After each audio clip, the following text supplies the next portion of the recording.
እሺ እንግዲህ እዚህ ጋር ያላችሁ ወደ ግራ ለመታጠፍ እያልን ነበር እኔና ተማሪ እያወራን የነበርነው እንዴት ተደርጎ ወደ ግራ መታጠፍ እንደሚቻል ወደ ግራ ሲታጠፉ ምን ነገርን ማየት እንዳለብን ምን ላይ ማተኮር እንዳለብን እንዴት አድርገን ከፊት ለፊት የሚመጣውን መኪና ከተቃራኒ በኩል የሚመጣውን መኪና አይተን ለይተን የቱ ጋር ማሳለፍ እንዳለብን አጠቃላይ ብቻ መስቀለኛ መንገድ ላይ መጠንቀቅ ያለብንን ነገሮች እየተወያየን ነበር። እንደምታዩት አሁን ከፊት ለፊታችን ያለው መኪና እሱም ወደ ግራ ታጣፊ ነው፣ እኛም ወደ ግራ ታጣፊ ነን እና እየጠበቅን ያለነው በእኛ በኩል በግራ በኩል ሁለት መስመሮች አሉ። ሁለቱም መስመሮች ከፊት ለፊት የሚመጡ መኪኖች ሊሄዱባቸው የሚችሉ ናቸው።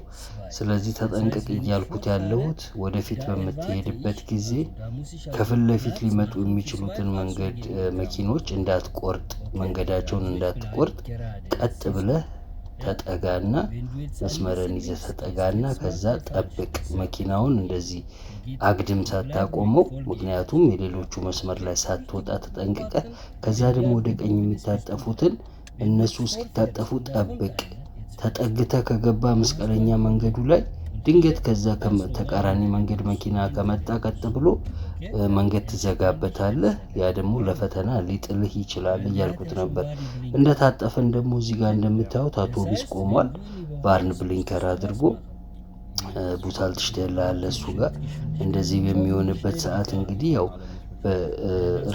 በሰው እርምጃ ፍጥነት ከ4 እስከ 7 ኪሎ ሜትር በሰዓት ሂዱ ነው የሚለው የሽትራስን ፈኬርስ ኦርድኑንግ ህጉ።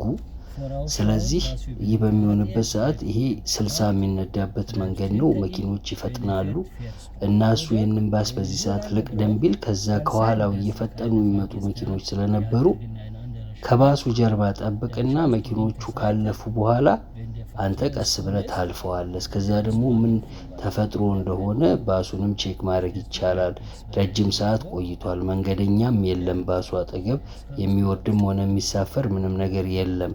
ስለዚህ ያንን ሁላ ከግምት ውስጥ ከተን ጠብቀን እንደዚህ ማለፍ እንችላለን። ስናልፍ ምናልባት እንደውም ይሄ የእርምጃ ፍጥነት ላያስፈልገን ይችላል። መኪናው ባዶ ነው፣ ጎማ ተንፍሶም ሊሆን ይችላል።